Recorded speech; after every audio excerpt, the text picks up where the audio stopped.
So yun, pinapalitan na natin ang ECU mga katropa. Naka-install na yung bagong ECU. So ngayon, nagpo-program na siya mga katropa. Ayan, nagra-running na siya. Hintayin natin siya mga 7 minutes yan. Ayan. Ganyan, pagka magpo-program ang ECU, kailangan natin ng code sa Mazda yan.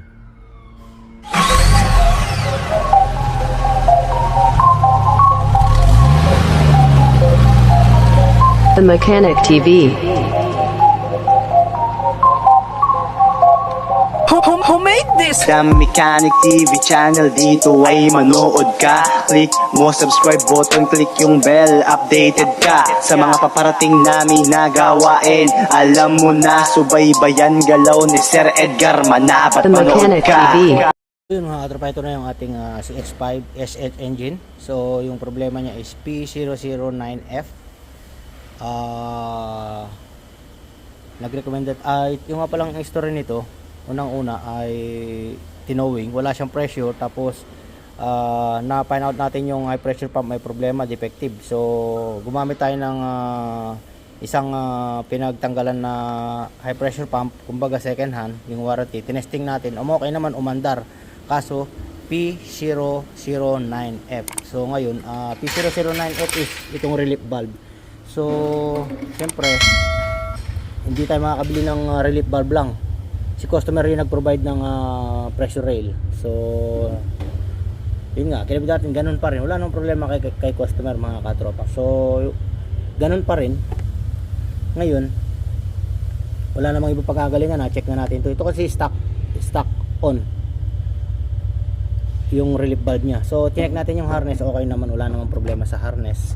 So kaya nag-decide tayo sa ECU. So nagpalit tayo ng ECU na i-program natin. After natin ma-program, syempre naka-check engine, nandun pa rin si injector, humihingi ng program. Pinrogram natin isa-isa si injector.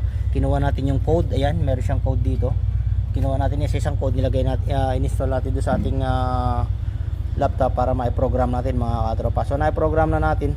So para okay na mga katropa, na i-reset na natin. So ito ngayon, parang gustong gamitin ni customer yung dati niyang so tatanungin niya kung maibabalik pa to sa supplier na pinagkunan niya mga katropa. Kasi sayang nga naman, kung maibabalik pa wala namang problema. Kasi medyo lang naman, medyo mura-mura lang naman yan mga katropa. Siya bumili, siyempre maraming discount, kaya mura lang yan. Siguro nasa 10,000 or 15,000 pesos or 1,200 RM, 1,300 RM. So yun nga, naging okay na siya, hindi na lumalabas yung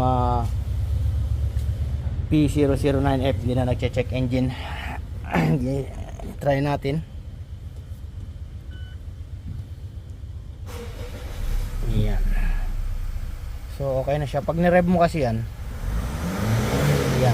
pag ni-rev mo ganyan, tapos inulit mo, lalabas na yung check engine. So pag in-scan mo is P009F, fuel pressure relief stock on.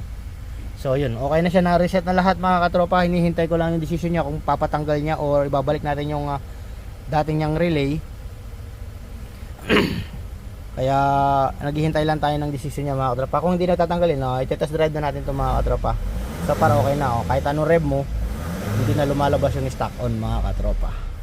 So na-solve na naman natin tong issue niya, at nagpalit tayo ng ECU at program lahat.